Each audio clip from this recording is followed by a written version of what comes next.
అందరికీ నమస్కారం అండి. Welcome back to my channel shine with Shravani. ఈరోజు నా ఛానల్లో నేను మీకు ఒక మంచి రెసిపీ షేర్ చేసి చూపిస్తున్నాను. అదేంటంటే హైదరాబాదీ స్పెషల్ బగారా బెంగన్ అనమాట. హైదరాబాదీ బగారా బెంగన్ రెసిపీ మాత్రం చాలా చాలా మైల్డ్గా ఉంటుంది. ఉత్త కర్రీ తినేయచ్చు అనమాట, అంత టేస్టీగా ఉంటుంది. అండ్ ఇది ప్లెయిన్ రైస్లోకి తినచ్చు, రోటీస్లోకి తినచ్చు, బగారా రైస్, బిర్యానీ దేనికైనా కాంబినేషన్ సూపర్గా ఉంటుందండి. ఈ రెసిపీ ఎలా తయారు చేయాలి చూద్దాం కదండి. ముందుగా వంకాయలన్నీ క్లీన్గా వాష్ చేసుకొని దీన్ని 2 చీలికలుగా కట్ చేసుకోవాలి. ఇదిగోండి ఇలా కట్ చేసుకోవాలండి. ఇలా అన్ని వంకాయలు కట్ చేసుకొని పక్కన పెట్టుకోవాలి. ఇప్పుడు ఒక బాండీలో డీప్ ఫ్రైకి సరిపడా ఆయిల్ వేసేసుకొని, ఆయిల్ హీట్ అయిన తర్వాత మనం కట్ చేసుకున్న వంకాయలన్నీ ఆయిల్లో వేసేసుకొని ఫ్రై చేసుకోవాలి.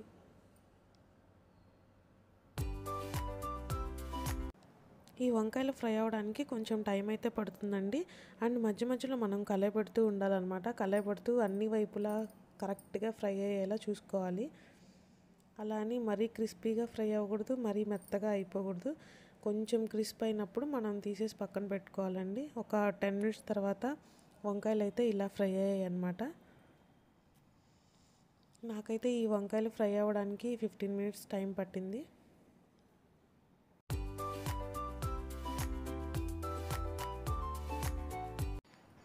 చూసారు కదా, ఇప్పుడు బాగా ఫ్రై అయిపోయాయి అన్నమాట. ఇంకొంచెం సేపు ఉంచితే ఇంకా క్రిస్పీగా అయిపోతాయండి.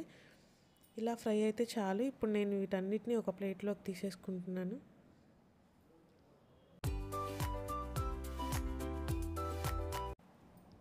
చూసారు కదండి, ఇలా అన్ని వంకాయలని ఫ్రై చేసి పక్కన పెట్టుకోవాలి. ఇప్పుడు ఒక బౌల్ పెట్టుకొని దానిలో ఒక 1/4 కప్పు పల్లీలు వేసుకున్నాను. ఈ పల్లీలు ఒక 5 మినిట్స్కే బాగా ఫ్రై అయిపోయాయి చూడండి. ఇలా ఫ్రై అయిన తర్వాత ఒక 3 టేబుల్ స్పూన్ నువ్వులు వేసి బాగా వేయించుకోవాలి. ఈ నువ్వులు కొంచెం చిటపటం అంటూ కొంచెం ఎర్రగా వచ్చేంత వరకు వేయించుకుంటే సరిపోతుందండి. ఇప్పుడు ఒక 3 ఎండుమిర్చి వేసుకొని బాగా ఫ్రై చేసుకోండి. ఎండుమిర్చి పెద్ద టైం పట్టదండి, ఒక 2 మినిట్స్లో ఫ్రై అయిపోతుంది. అండ్ ఒక 1/4 కప్పు ఎండు కొబ్బరి కూడా తీసుకొని ఫ్రై చేసుకోండి. మీకు ఎండు కొబ్బరి అవైలబుల్గా లేదు అంటే కొంచెం పచ్చిగా ఉన్న కొబ్బరి అయినా వేసేసుకోవచ్చండి, ఏమి కాదు. చూసారు కదండి, ఇలా కొబ్బరి లైట్ గోల్డెన్ బ్రౌన్ కలర్ వచ్చిన తర్వాత ఆఫ్ చేసుకొని చల్లారి పెట్టుకోవాలి. ఆ మిక్చర్ అంతా చల్లారిపోయిందండి. ఇప్పుడు ఇదంతా ఒక మిక్సీ జార్లోకి తీసుకొని ఫైన్ పేస్ట్లా గ్రైండ్ చేసుకోవాలి. నేను దీనిలో ఫైన్ పేస్ట్గా గ్రైండ్ చేసుకోవడానికి ఒక గ్లాస్ వాటర్ అనేది యాడ్ చేస్తున్నాను అండి. ఒక చిన్న గ్లాస్ వాటర్ యాడ్ చేస్తే సరిపోతుంది. మీకు ఇంకా గ్రైండ్ చేసేటప్పుడు కొంచెం గట్టిగా ఉంది అనిపిస్తే ఇంకొంచెం వాటర్ యాడ్ చేసుకుంటూ ఇలా ఫైన్ పేస్ట్ అయ్యేలాగా గ్రైండ్ చేసుకోండి. ఇప్పుడు ఒక కడాయిలో 3 టేబుల్ స్పూన్ ఆయిల్ వేసుకొని 1 టేబుల్ స్పూన్ ఆవాలు, 1 టేబుల్ స్పూన్ జీలకర్ర వేసి వేయించుకోవాలి. ఈ పోపు చిటపటలాడిన తర్వాత ఒక 2 ఎండుమిర్చి తుంచి వేసుకోవాలండి.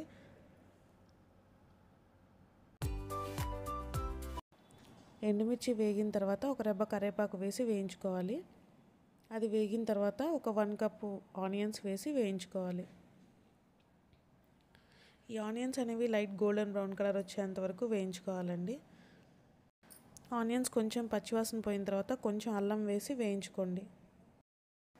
చూసారు కదండి, ఆనియన్స్ ఇలా ఫ్రై అయిన తర్వాత 1 table spoon salt, 1 table spoon ధనియాల పొడి, 1/2 టేబుల్ స్పూన్ జీరా పౌడర్, కొద్దిగా పసుపు, 1 టేబుల్ స్పూన్ కారం వేసి బాగా వేయించుకోవాలి.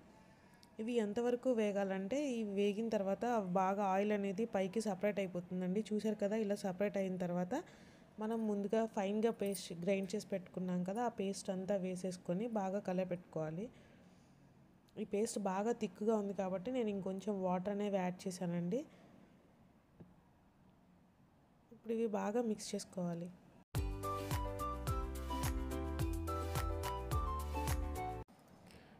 మీకు ఈ పేస్ట్ కనుక కొంచెం థిక్గా అనిపిస్తే ఇంకొంచెం వాటర్ యాడ్ చేసుకోవచ్చండి. మరి పల్చగా కాకుండా కొంచెం యాడ్ చేసుకొని కొంచెం బాయిల్ చేస్తే సరిపోతుంది. ఇప్పుడు ఒక 1/2 కప్పు చింతపండు రసం వేస్తున్నానండి. నేను ఒక నిమ్మకాయ సైజ్ అంత చింతపండు సరిపోతుంది. చింతపండు రసం కూడా వేసుకొని బాగా కలయపెట్టుకోవాలి. చూసారు కదండి, ఈ గ్రేవీ అయితే కొంచెం దగ్గర పడింది. ఇప్పుడు మనం ఫ్రై చేసుకున్న వంకాయలన్నిటినీ గ్రేవీలో వేసేసుకుందాం.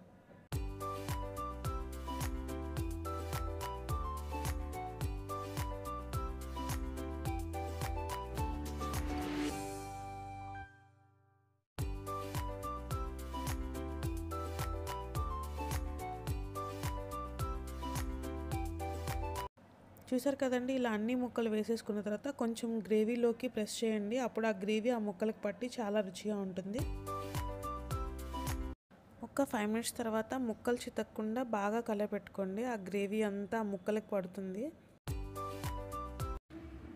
ఇంకొక 5 మినిట్స్ పాటు ఆ గ్రేవీ అంతా తెరలనివ్వండి. నేను ముక్కలకి గ్రేవీ పడుతుందని అలా చేస్తున్నాను అనమాట. ఒక్క 5 మినిట్స్ ఉంచేసి స్టవ్ ఆఫ్ చేసుకుంటే ఎంతో ఇష్టమైన బగారా బెంగన్ రెడీ అయిపోయినట్లే. చూసారు కదండి, కర్రీ అయితే అయిపోయింది. ఇప్పుడు మనం దీన్ని ఒక బౌల్లోకి సర్వ్ చేసుకుందాం. టేస్ట్ అయితే చాలా చాలా బాగుంటుందండి. ఉత్త కర్రీ తినేయచ్చు అనమాట, అంత టేస్టీగా ఉంటుంది. మీరందరూ తప్పకుండా ట్రై చేయండి ఈ రెసిపీని.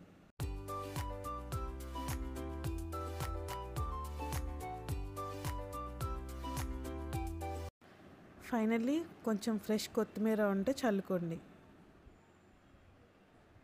అంతే, అందరికి ఇష్టమైన బగారా బెంగన్ కర్రీ రెడీ అయిపోయినట్టే. ఆ రెసిపీ కనుక మీ అందరికీ నచ్చినట్టయితే please subscribe to my channel and పక్కన బెల్ ఐకాన్ క్లిక్ చేయడం మాత్రం మర్చిపోవద్దు. Thank you.